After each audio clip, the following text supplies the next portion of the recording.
Sebelumnya perkenalkan, nama saya Nuryanti Puji Utami. Yang di sebelah saya ini adalah kami berdua ini punya permasalahan hukum. Kalau pajak penjualan sudah dibayar, saya sekaligus bayar pajak pembeli. Begini saja. Kalau begitu begini saja Ibu ya.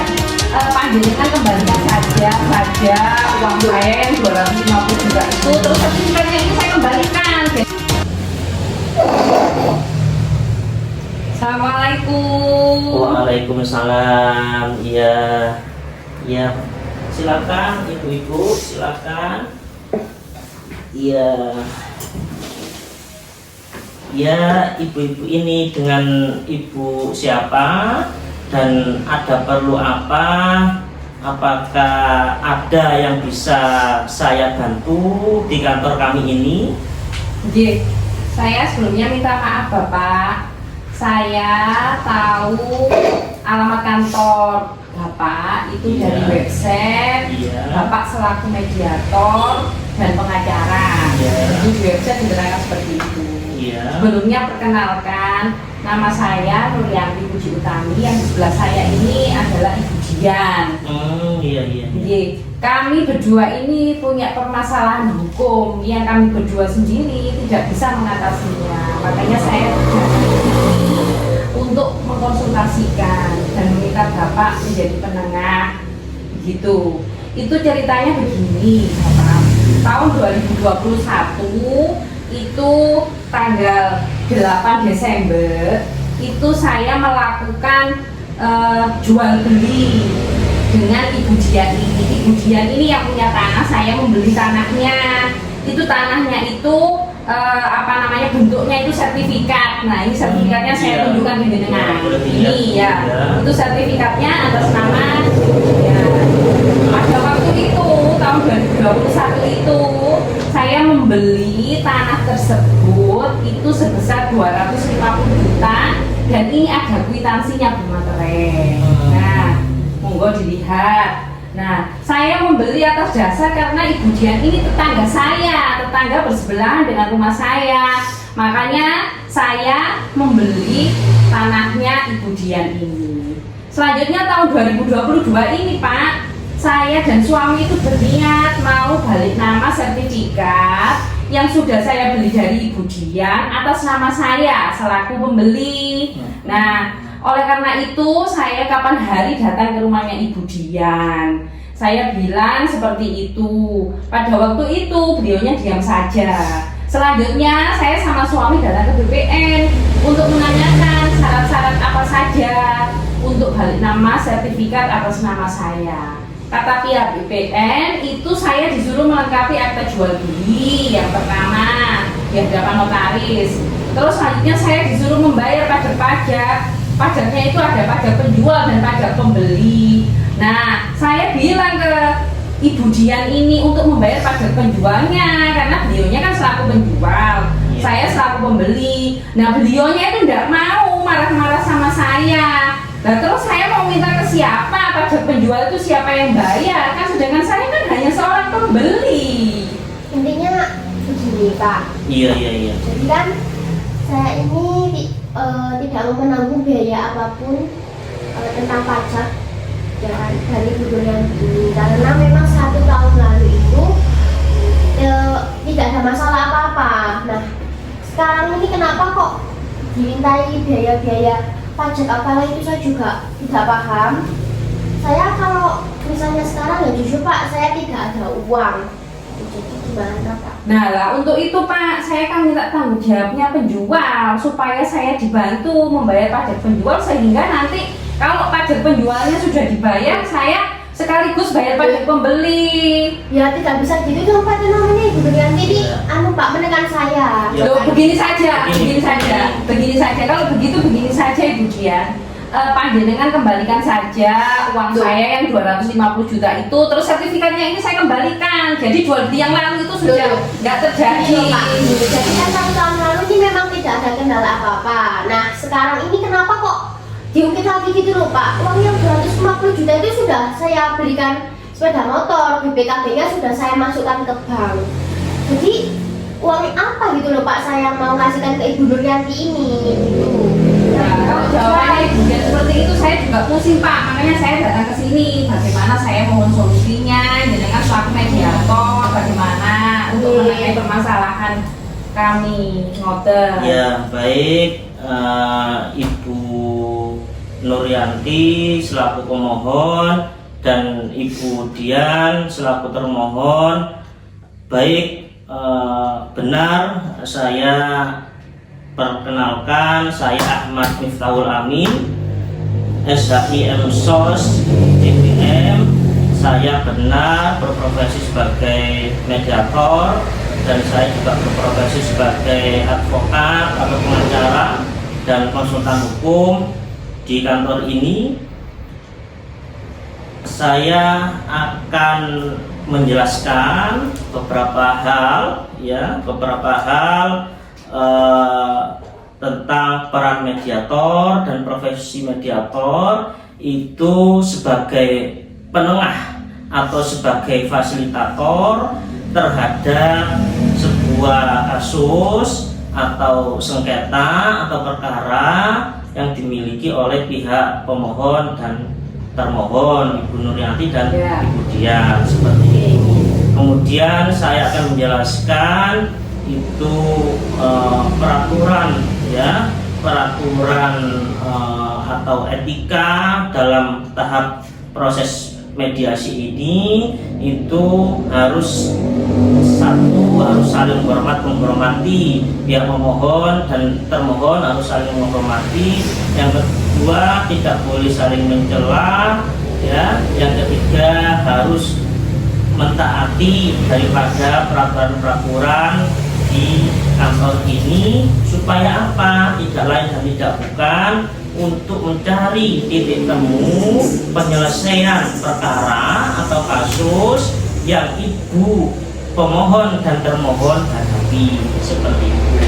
Setelah itu saya selaku mediator itu meminta kepada pemohon dan termohon untuk menandatangani surat penunjukan mediator untuk penanganan perkara di luar pengadilan itu. Nah, supaya saya bisa menyampaikan alternatif penyelesaian sengketa yang Ibu pemohon dan Ibu termohon hadapi, seperti itu. Kemudian Ibu pemohon dan Ibu termohon menandatangani surat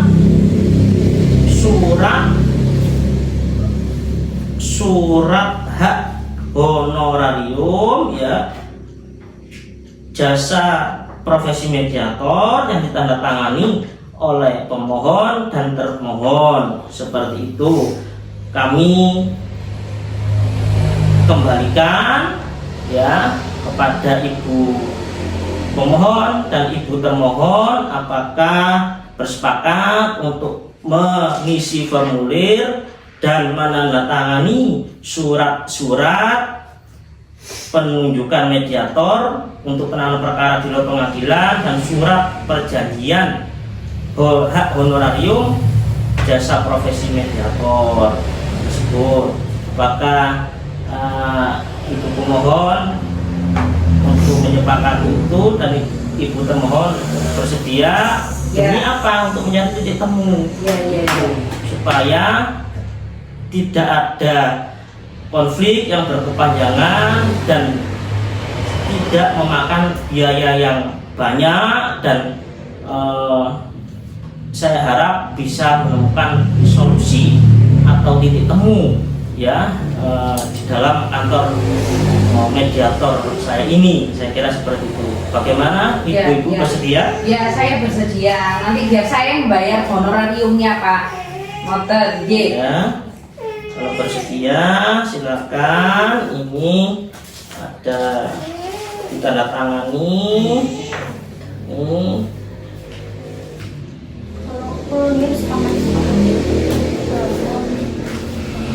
tanda tangani, silakan. Ya, di situ. Ya, Isi. ya, ini diisi belangkunya, ini juga diisi nama, NIK sesuai KTP, nomor HP, alamat.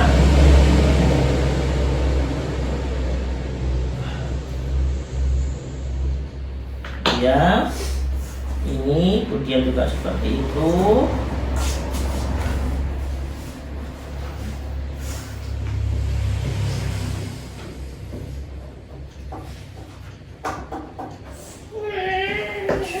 Baik, terima kasih.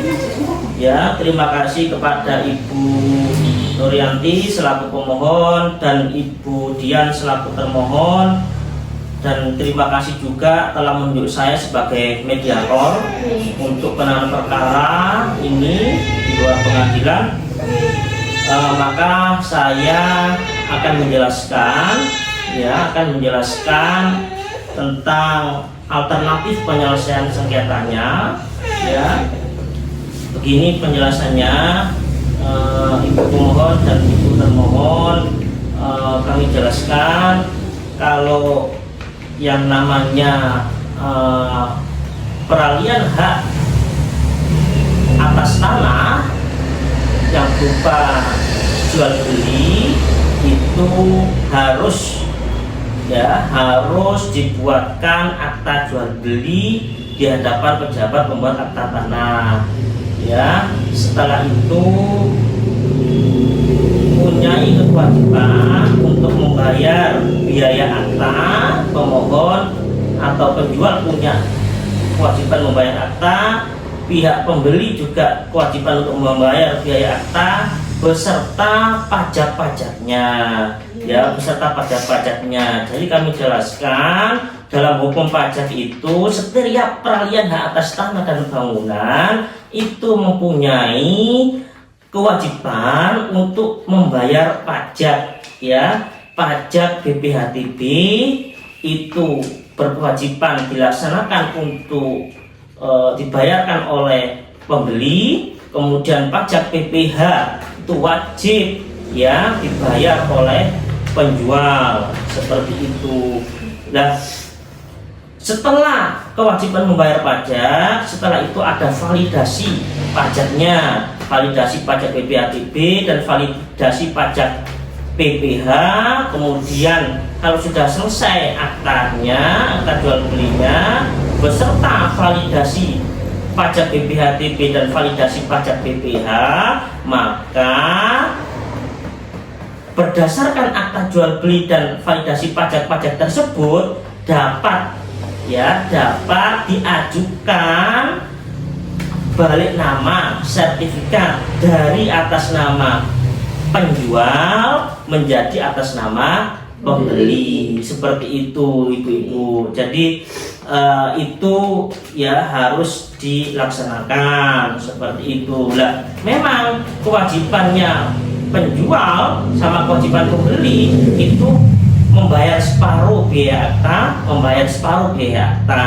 kemudian penjual itu juga mempunyai kewajiban membayar BPH, pembeli juga mempunyai kewajiban membayar BPHTB, seperti itu ibu-ibu. Jadi kita mencari titik temu, mencari solusi supaya kedua belah pihak ini mempunyai kepastian hukum. Yang namanya orang beli ya harus mempunyai sertifikat atas nama pembeli, seperti itu. Kalau Ibu Dian tidak mau menandatangani dan membayar kewajiban pajak PPH atau pajak penjual, maka tidak dapat untuk dilaksanakan balik nama sertifikat atas nama pembeli, seperti itu.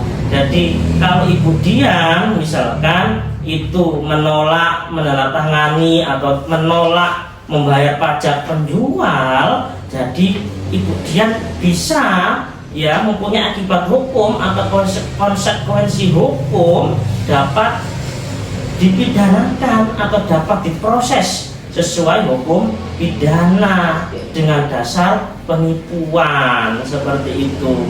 Sudah dijual ya kewajibannya harus dipenuhi itu. Lah supaya Ibu Dian tidak dipidana atau diproses pidana penipuan, maka ya Ibu Dian ya harus mau menandatangani akta jual beli dan membayar pajak penjual atau pajak PPh seperti itu, beserta biaya aktanya setengah atau 50%. Nah begini saja Ibu Dian, biaya akta yang 50% itu supaya dibayar oleh pihak pembeli seluruhnya, biaya akta ke PPAT supaya dibayar oleh pembeli. Tetapi kalau ini namanya pajak ya Bu ya, jadi pajak itu ya kewajibannya masing-masing seperti itu. Itu saya menawarkan dan menganalisa hukum dan memberikan alternatif penyelesaian perkara atau sengketa yang Ibu pemohon dan termohon alami. Saya sebagai mediator atau fasilitator atau penengah atau juru damai, ya kita carilah titik temu yang terbaik itu supaya kedua belah pihak mempunyai kepastian hukum dan kedua-duanya selamat dan ya saling-saling win-win solution, saling-saling diuntungkan, saling menang lah gitu. Jadi nggak ada yang sifatnya dipidana seperti itu. Nah, gimana Ibu Dian hanya membayar pajak penjualnya saja ya, jadi membayar biaya akta setengahnya tidak usah, kemudian biaya akta seluruhnya dibebankan kepada pembeli, kemudian pajak penjual dan pajak pembeli ditanggung masing-masing. Gimana? Ya. Apakah Ibu Dian sepakat? Saya sepakat aja. Iya. Ibu Nuryanti cuma sepakat ya, membayar biaya akta seluruhnya ya. Itu baik. Kalau kita sudah saling sepakat dan menyetujui kesepakatan pihak pemohon dan termohon, kita sudah tidak ada perselisihan lagi ya, kita sudah tidak ada perselisihan lagi dan kita akan membuat ya surat kesepakatan perdamaian ya, membuat surat kesepakatan perdamaian antara pihak pemohon dan pihak termohon, mengetahui saya sebagai mediator yang ditunjuk ya, saya sebagai mediator yang ditunjuk oleh pemohon dan termohon. Kemudian surat kesepakatan perdamaian itu alangkah lebih baiknya ya, alangkah lebih baiknya setelah itu nanti kita buatkan akta perdamaian notarial. Supaya apa Ibu pemohon dan Ibu termohon? Karena akta perdamaian notarial itu mempunyai kekuatan pembuktian yang sempurna. Itu ya. Baik, itu sepakat ya?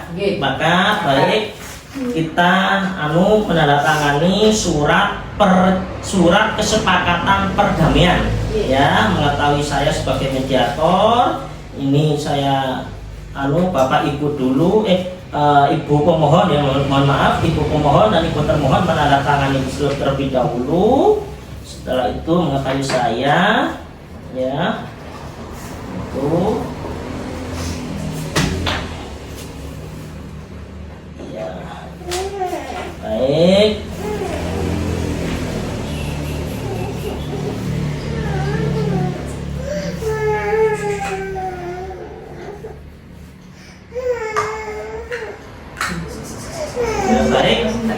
Baik, terima kasih ya, kita sudah menandatangani ya surat kesepakatan perdamaian. Jadi perkara pertanahan Ibu Nuryanti dan Ibu Dian ini terselesaikan dengan surat kesepakatan perdamaian ya. Setelah itu nanti ya kita menandatangani akta perdamaian notarial yang mempunyai kekuatan pembuktian yang sempurna itu ya. Jadi kita sudah tidak ada perselisihan, tidak ada konflik, tidak ada sengketa, kita kesepakati bersama dengan surat kesepakatan perdamaian ini. Terima kasih Ibu kumohon dan Ibu termohon, seperti itu. Mari kita saling bersalaman gitu ya. Ya, terima kasih ya. Ya.